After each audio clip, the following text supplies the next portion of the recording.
ओम साई राम। मैं साई श्रुति। यहाँ हम छत्तीसगढ़ भू राजस्व संहिता 1959 पढ़ेंगे, जिसका कि चैप्टर 14 जो कि मौर्षि कृषक है 185 से लेकर 202 तक सेक्शन है। चूँकि ये इम्पॉर्टेंट सेक्शन और इम्पॉर्टेंट चैप्टर है, इसलिए हम इस चैप्टर को 4 पार्ट में विभाजित किए हैं। तो 4 भागों में विभाजित किए हैं। तो जिसका जो पार्ट 3 है वो मैं बना चुकी हूँ। 185 से लेके 197 सेक्शन उसमें अपन कवर किए हैं। साथ ही साथ अब भाग 4 जो है वो 198 से 202 तक कवर करेंगे। 198 जो है वो अभ्यर्पण से संदर्भित है। अभ्यर्पण शब्द से अभिप्राय यह होता है कि जैसे कि कोई मौर्षि कृषक द्वारा अपने कृषिकाधिकार का भूमि स्वामी के पक्ष में त्यजन किया जाना। यदि मान लीजिए आपको 198 समझना है तो आपको इससे पहले जो भी पार्ट हमने पढ़े हैं उसका जानकारी होना बहुत ही आवश्यक है, तभी आप 198 समझ पाएंगे, अन्यथा थोड़ी कठिनाई जाएगी।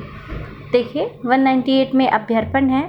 जैसे कि मैंने बताया कि अभ्यर्पण में जो भी मौर्षि कृषक होते हैं वो अपनी भूमि में कृषि नहीं करना चाहते, तो वह फिर अपने अधिकारों का त्याग कर सकते हैं।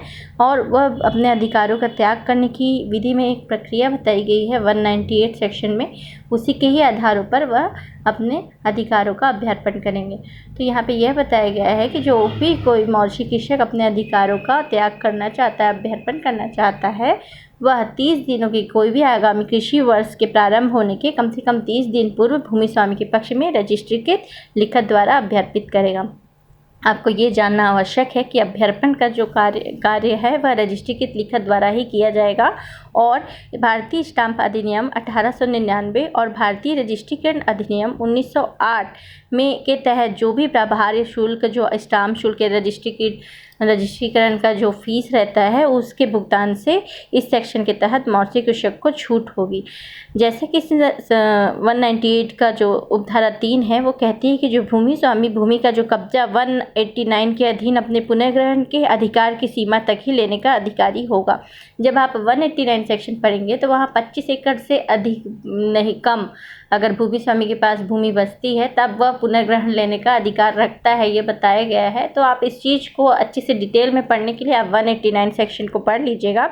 अगर आप देखना चाहें तो मेरे पिछले पार्ट में इसका वर्णन किया गया है।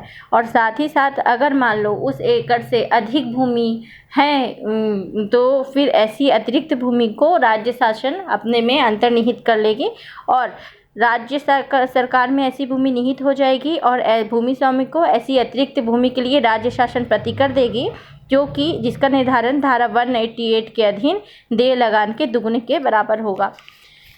ठीक है। और यह जो है ये सब चीज़ों का निर्धारण उपखंड अधिकारी करेगा और उपखंड अधिकारी जो है सीमांकन करेगा भूमि का, और भूमि स्वामी द्वारा पुनर्ग्रहण की गई भूमि के संदर्भ में जो भी भू राजस्व है उसका निर्धारण भी उपखंड अधिकारी करेगा।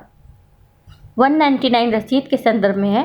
इसमें यह बताया गया है कि भूमि स्वामी जो भी लगान प्राप्त करता है और जैसी भी प्रारूप या रीति से प्राप्त करता है उसके लिए वह एक लिखित रसीद देगा। भूमि स्वामी का दायित्व है कि वह रसीद दे।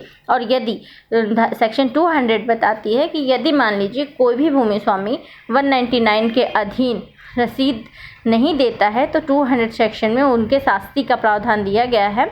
धारा 199 के अंतर्गत कि भूमि स्वामी को यह कर्तव्य अधिरोपित किया गया है कि वह विहित प्रारूप एवं रीति में उसके द्वारा प्राप्त किए जाने वाले लगान की रसीद दे। और यदि वह लगान की रसीद भूमि स्वामी नहीं देगा तो वह उस धारा पर 200 के अंतर्गत शास्ति, जो कि 2000 रुपये तक की होगी, अधिरोपित की जा सकेगी। और यदि वसूल किए गए जो कुल लगान की दुगनी राशि 2000 रुपये से अधिक है तो ऐसी राशि के दुगने से अधिक राशि के भुगतान का आदेश दे दिया जाएगा। और यदि कोई भी भूमि स्वामी लगान से देय लगान, जो मौर्षि कृषि के देय लगान से अधिक राशि को वसूल करता है तो ऐसा जो अधिक राशि जिस भी भूमि स्वामी ने वसूल किया है उस भूमि स्वामी को लौटानी होगी। सेक्शन 201 भू राजस्व की माफ़ी तथा उसके निलंबन के परिणाम स्वरूप लगान की माफ़ी तथा उसका निलंबन बताया गया है।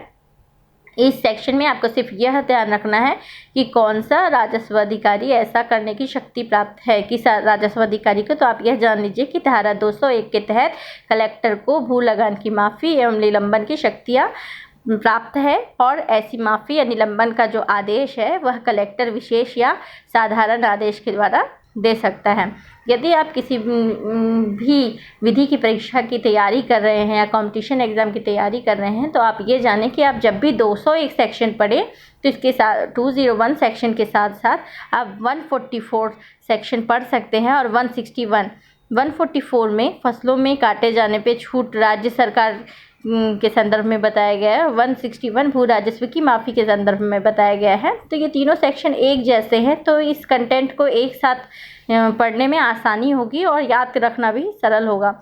202 में दोषपूर्ण ढंग से बेदखल किए गए मौर्षि कृषक का पुनः स्थापन के संदर्भ में प्रावधानित किया गया है। आप ये जानिए, यहाँ पे देखिए 2 प्रक्रिया है। 2 प्रक्रिया मीन्स कैसे, जब आप सेक्शन 185 को 202 में रेफरेंस किया गया है। 185 सेक्शन बोलता है कि जैसे कि 185 आप अपन पढ़ चुके हैं, तो उसमें 5 क्षेत्रों के विषय में बताया गया था।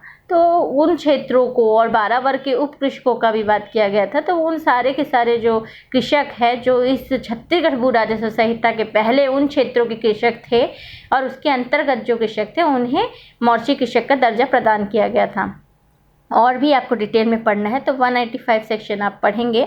और साथ ही साथ ये इसमें बताया गया है 202 के अधीन, मान लीजिए ऐसे कृषकों को जो पूर्ववर्ती इस संहिता के प्रवृत्त होने के ठीक पूर्ववर्ती 3 वर्षों के दौरान उन्हें उनके द्वारा धारित की गई किसी भी भूमि से विधि की प्रक्रिया से भिन्न प्रक्रिया द्वारा बेदखल या कब्जा कर दिया जाता है, बेकब्जा कर दिया जाता है, तो ऐसा जो भूमि पर अपने ऐसे मौर्षि कृषक पुनः स्थापन के लिए इस संहिता के प्रवृत्त होने की तारीख से 2 वर्ष के भीतर तहसीलदार को आवेदन करेंगे।